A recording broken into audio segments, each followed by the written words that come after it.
الله نمضي، يا هنيئا لمن سبق، ويا حظ قلب من تقى الله قد خفق. تمر بنا الأيام سرعة كأننا نرى سرعة الأيام كالبرق إن برق. فإن كنت ذا لب حصيف وحكمة فلا تجعل الأيام تمضي كما سبق. وحث إلى الرحمن سيرا فإننا على هذه الدنيا كحبر على ورق. وحث إلى الرحمن سيرا فإننا على هذه الدنيا كحبر على ورق. لا إله إلا أنت سبحانك إني كنت من الظالمين. اللهم صل وسلم وبارك على سيدنا محمد وعلى آله وصحبه وسلم. أهلا وسهلا بكم في قناتي بيتك أحلى مع شيمو. النهاردة إن شاء الله هنعمل تفريزات لشهر رمضان الكريم، يعني هنعتبرها تفريزات للشهر، تفريزات لشهر رمضان. احنا هنعملها كده كده ونحطها في الفريزر وقت ما نحتاج هناخد منها. انا ما عملتش الحاجات كلها مره واحده لان صراحه هيبقى مجهود كبير قوي وكمان تكلفه عاليه. فكل اسبوع كده من مصروف البيت هتاخدي من مصروف الاسبوع تزودي مثلا طماطم، خضار اللي انت بتستخدميه، الليمون دلوقتي عشان رخيص هنبدا نفرزه. الروتين ده انا كنت عاملاه كده مسائي، يعني بادئه كده ايه بالغدا، بس ما كانش عندي عيش، فمفروض ان انا كنت مصوره العجينه دي ازاي بتتعمل، لكن ما لقيتش المقطع، الكاميرا ما كانتش شغاله وانا فاكراها شغاله. العجينه دي عباره عن دقيق وحطيت عليه ملح وسكر وخميره وميه دافيه واربع معالق زيت على نص كيلو دقيق، بس كده، وسبته يخمر. وبعد كده قطعته بالشكل اللي انتوا شايفينه ده، وهبدا ان انا افرده واحطه كده على صينيه واغطيه عشان خاطر يعني يرتفع معايا شويه يرتاح. وبعد كده هبدا اسويه على البوتاجاز على الطاسه، مش هعمله في الفرن. العيش طلع جميل جدا وطعمه تحفه، ما تخيلتش ان هو يطلع بالحلاوه دي صراحه. انا اول مره اعمله على الطاسه بالشكل ده. انا بعمل كريب عيش تورتيلا بعمله عادي على الطاسه، لكن اول مره اجرب العيش ده على الطاسه. هبدأ كده افردهم كلهم، وبعد كده بقى ايه هسخن الطاسة عندي كويس جدا وهرشها بس رشة زيت صغيرة، ويفضل ان الطاسة تكون تيفال او جرانيت عشان خاطر العيش ما يلزقش معاكي. هبدأ بقى كده ارش زيت زي ما انتوا شايفين، وطبعا النار عندي علتها في الاول لحد ما الطاسة سخنت، وبعد كده وطيتها وسط عشان خاطر العيش يستوي بالراحة، ما يبقاش معانا ايه يعني حتة مستوية وحتة لا، وكمان عشان ما يتحمرش من فوق ومن تحت ويبقى ني من جوه. هو عايز صبر شوية، وعايز ان انتي تبقي يعني ايه تقفي كده جنبه بالراحة، واول ما يبدأ زي ما انتوا شايفين كده يتشمع من تحت هبدأ ان انا ايه اقلبه على الجهة التانية، وبرده مهدية النار وسط مش معلياها على الاخر. انا جربته قبل كده في فرن البوتاجاز ما طلعش احسن حاجة. طبعا العيش بيحتاج اللي هو الفرن الغاز عشان خاطر بتبقى الحرارة بتاعته وعالية، وكمان هو بيبقى سخن قوي فبيطلع معاكي جميل قوي. بس برضو الطريقة دي حلوة ونتيجتها طلعت جميلة، لو عايزين تجربوها ان شاء الله تعجبكم. كده بقى كنت خلصت معايا العيش كله، الكمية كلها، طلع جميل قوي وطلع طري زي ما انتوا شايفين كده. بس انا بطلعه بقى بغطيه كده بفوطة وبسيبه عشان خاطر يفضل طري معايا. وكمان ممكن تسخنيه يتفضل معاكي عادي وتسخنيه، بس ممكن تعملي طازة افضل يعني، وافضل بتاكليه كده سخن وبيبقى طعمه حلو قوي. بعد كده بقى ايه رحت اتغدى، وبعد كده هنرجع بقى نكمل مع بعض ونشوف المطبخ محتاج ايه. اول حاجه كده بدات بيها لميت بقى كل المواعين اللي عندي عشان خاطر انا كنت شاريه خضار وركنته عشان عملت الغدا والعيش، وبعد كده اتغديت وقلت بقى اخلص ايه الغدا الاول وبعد كده نبدا في الحاجات اللي انا عايزه افرزها. فاول حاجه طبعا تعمليها لازم المطبخ عندك يكون مترتب ونظيف ومتروق، لان انت كده كده هتطلعي مواعين ما شاء الله، يعني مش قادره اقولك من شويه الحاجات اللي هنعملهم هنطلع مواعين كتير طبعا. فلميت بقى كل المواعين ونضفت بقى البوتاجاز وجهزت الحاجات اللي انا هكون محتاجاها واللي انا هستخدمها معايا عشان خاطر المطبخ عندي يكون فيه مساحه كده ان انا اعرف اتحرك. انا كنت بقى جايبه كل الخضار اللي انا عايزاه للبيت، وكمان زودت شويه في الطماطم والليمون كمان جبت برضو منه عشان هما دول الحاجتين اللي انا هفرزهم، وهعمل بس ايه تسبيكه كده حلوه قوي نستخدمها كده طول الشهر معانا تبقى مريحين. التسبيكه دي عباره عن ايه؟ هنعمل التسبيكه اللي بنعملها لاي اكل، بجد يا جماعه مريحه جدا، وحاجه كده هتعمليها وتبقي مرتاحه جايه من يوم تعبانه وعايزه تعملي اكل ومش قادره تطلعي بصل وتفرمي وتعملي تسبيكه، مستعجله عندك عزومه، هتطلعي التسبيكه دي على طول كده تحطيها على النار هتفك وتقومي حاطه عليها الخضار اللي انت هتستخدميه. كان عندي بقى شويه اكياس طماطم كده، بس ايه مجمدين كده واخدين مكان في الفريزر، ما كانوش مفرودين بالطريقه اللي انا عايزاهم. فجيت بقى حطيت حته دهنه وشويه زيت، والبصل زي ما انتوا شفتوا اتحمر معايا شويه، ونزلت بالطماطم. هسيبها بقى تفك واحط لها البهارات بتاعتها وهسيبها تبرد على كده وهكيسها.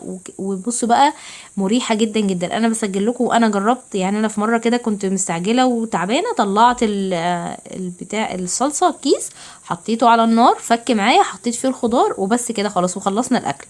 بتستخدم بقى في كل الحاجات اللي احنا بنحتاج لها، يعني اي طبيخ عايزاه، بطاطس، باميه، سبانخ، كمان فاصوليا، لوبيا، مكرونه، كل الحاجات دي بتستخدمي لها الصلصه دي. كمان ممكن للمحشي، بس ممكن بقى بتاعه المحشي ان شاء الله هعملها لكم مره تانية، عشان خاطر بقى ايه هنزود عليها كمان حاجات. كان عندي بقى هنا جبت الفول غسلته. انا بحب ان انا اجيبه كده اغسله وافصصه واطلع كده الفول، احطه برضو اشطفه واحطه في مصفى، عشان خاطر لو في حاجه بايظه الاولاد يعني مبياخدوش بالهم منها عشان هما صغيرين. فبتحطيه كده وبتغسليه وبيبقى قدام عينك افضل بكتير. وكمان الخضره بقى نقيتها كده وغسلتها زي ما انتوا شايفين، عشان خاطر كنت جايبه بقى كوسه وفلفل، عشان عايزه اعمل محشي كوسه وفلفل. طبعا الشتاء والمحشي والتخن واللي بيعمل دايت ما يعملش محشي يا جماعه. جبت هنا كمان بقى الطماطم. انا كنت جايبه للسلطه وكنت جايبه للصلصه، فكنت عايزه اعمل شويه صلصه كده واحطهم في اكياس على قد وجبات صغيره. وكنت جايبه السلطه التانية دي هخليها في التلاجة للسحب بتاع الاسبوع يعني.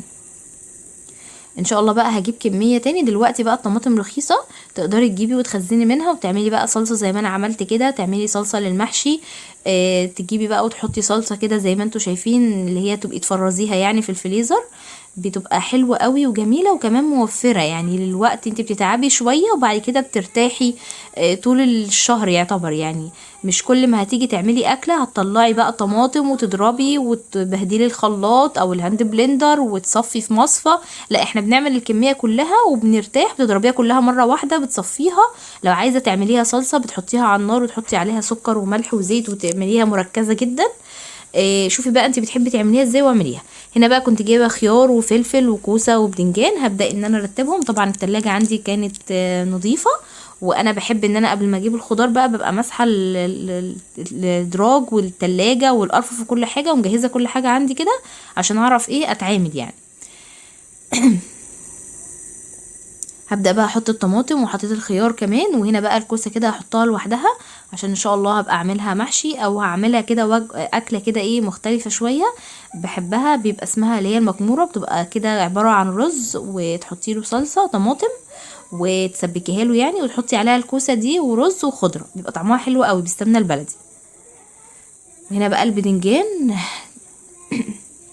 المناديل دي بتمتص شويه الرطوبه اللي بتبقى في التلاجة، وتحافظ على قدر الامكان شويه على الخضار ما يبص معاكي.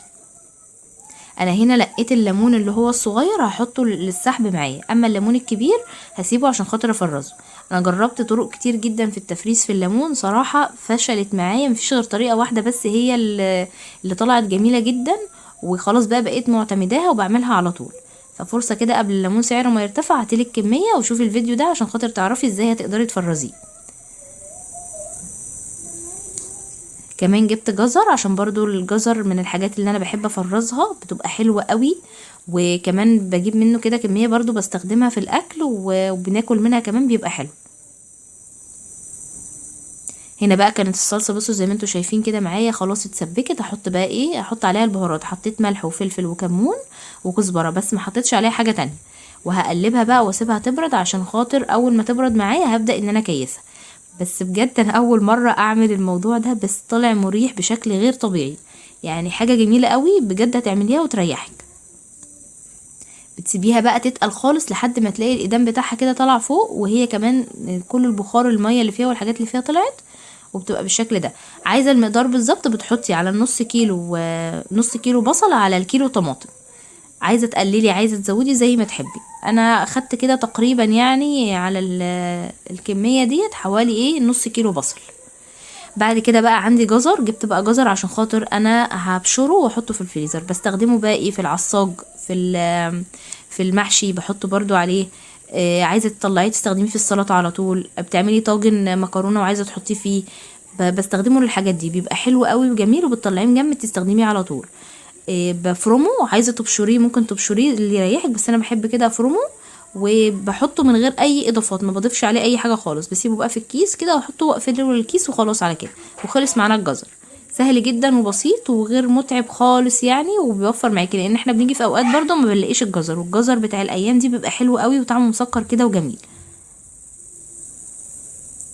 بعد كده بقى الطماطم كانت معايا دي خلاص اتسبكت كده، حطيتها اتسبكت على النار، هبدأ بقى ان انا اضربها وبعد كده هصفيها. عايزه ترجعيها تاني على النار وتحطي عليها بقى كميه زيت وملح وسكر عشان خاطر تبقى معاكي صلصه، وتفضلي تغلي فيها لحد ما تتركز معاكي اللي يريحك. عايزه بقى تاخديها زي ما انا عملتها كده وتحطيها على طول في الفريزر، بتبقى برده جميله، بتطلعيها على الاكل على طول. هنا بقى عندي الليمون، انا جربت الليمون باكتر من طريقه، جربت اقطعه بالشكل ده واحطه في الفريزر واطلعه احطه في شويه ميه سخنين واستخدمه، صراحه ما عجبنيش. جربت برضو ان انا احطه كده كامل، برضو ما عجبنيش. الطريقه بقى اللي وصلت لها ان احنا بنعصر الليمون، بس اهم حاجه نشيل منه البذر، وبتحطيه في مكعبات كده من اللي هي بتاعت مكعبات التلج، وبتحطيه لحد ما يتجمد، وبعد كده بتحطيه في كيس وتشيليه في الفريزر. دي اسهل وانسب طريقه وصلت لها وطلعت جميله جدا، وهي متعبه بس شويه لكن النتيجه بتاعتها بتبقى حلوه. طبعا في رمضان سعر الليمون بيوصل 60 و80 جنيه، يعني السنه اللي فاتت كان ب80 جنيه انا فاكره. فالطريقه دي بقى بتريحك، بتاخديه بتحطيه على كل حاجه، حتى في الشوربه والحاجات اللي احنا بنحتاجها برضو، بتسيبيها كده شويه بره هتفك وخلاص معاكي تبقى الليمونه جاهزه معاكي. بصوا بيبقى بالشكل ده، عندي من فتره كبيره جدا كنت مفرزاه ولسه عندي اهو بسحب منه، وجميل جدا ونتيجته حلوه. القشر ده كمان انا مش هرميه، انا عملت بيه كده، اللي عايز يشوف الفيديو عملت بيه كده مخلل ليمون. ممكن كمان تعملوا زي ما انا عامله كده في البرطمان ده، كنت عاملاه للتنظيف، حطيت عليه ملح ليمون وبيكنج صودا وخل، وعملته كده بطريقه معينه. برضو الفيديو موجود كده هتلاقيه في شورت الصغير على القناه، اللي عايز يشوفه يروح يشوفه. كمان كان عندي واحدة سمبوسة كده في الفريزر، طلعتها واستخدمتها بقى ايه، حطيت فيها جبنة وحطيت فيها لحمة مفرومة، عايزة تحطي فيها قطع فراخ، عايزة تحطي فيها جبنة بس جبنة موتزاريلا جبنة تركي، اي حاجة حطيها فيها، هي بيبقى طعمها حلو قوي. ومن الحاجات بقى اللي بتنفع كمان في اللانش بوكس للاطفال. داخلين بقى على المدارس خلاص اهوت، كل سنة وانتم طيبين. فبحطها بقى ايه، هي الافضل ان انتي متحمراش في زيت كتير، بتبقى ايه احسن يعني بكتير وصحية. بتدهنيها كده، وممكن لو عندك الاير فراير طبعا بتبقى احلى بكتير وبتتحمر على طول وما تحطيش ليها زيت كتير. انا بحطها ساعات في الفرن، ولو هحطها في اللانش بوكس عشان خاطر الاولاد يعني بحط شويه زيت صغيرين خالص وبستخدمها. هنا بقى كنت كيست الصلصة كانت بردت، وكيست الحاجات التانية اللي هي التسبيكة، وكان عندي بقى كمون وكزبرة. النصيحة عليكم الكمون والكزبرة واي بهارات تقدري ان انت تعمليها في البيت وتطحنيها هاتيها. عايزه اقولكم طلعت كميه تراب وكمان طوب وطينه من الحاجات دي، يعني مش متخيلين قد ايه بجد، طلعت كتير قوي ما كنتش متخيله. طبعا هم يعني في اي مكان مش هينقيلك الحاجات دي ولا هيحمصها على النار ولا الكلام ده، لا انا باخدها بحطها على البوتاجاز كده على نار هاديه، بفضل اقلب فيها لحد ريحتها ما تطلع. ما يبصوا الطينه اللي انا لقيتها فيها ولقيت تراب كتير قوي بقى. الافضل ان انتي تحمصيها كده على النار، بتبقى ريحتها جميله بقى، وبتحطي عليها شويه ملح لو عايزه، مش عايزه بتسيبيها عادي كده. وده الشكل بتاعها، يعني ده كان ب5 جنيه وب10 جنيه طحنتهم. ده كده الليمون بقى بعد ما اتجمد معايا، بصوا بقى عامل ازاي. ودي السمبوسك اللي هي بالجبنه وباللحمه، ودي بقى الصلصه اللي هي متسبكه، والصلصه اللي هي العاديه مش متسبكه. شايفين الفرق بينهم؟ بس برضو حطيهم كل واحده في درج عشان تبقي عارفاهم، او كل واحده كده في منظم عشان تبقي عارفاه لوحده ايه الفرق بينهم، لان الحاجه لما بتتجمد هتوهي ومش هتبقي فاكره. كمان الجزر ممكن برضو تقطعيه وتخليه كده قطع، لو عايزه تحطيه على بسله، لو عايزه تعملي طاجن خضروات كامل يعني. ده كده الشكل النهائي للحاجات اللي انا عملتها. اتمنى يا رب يكون الفيديو عجبكم، ما تنسوش تحطوا لايك، واشوفكم في فيديو جديد ان شاء الله.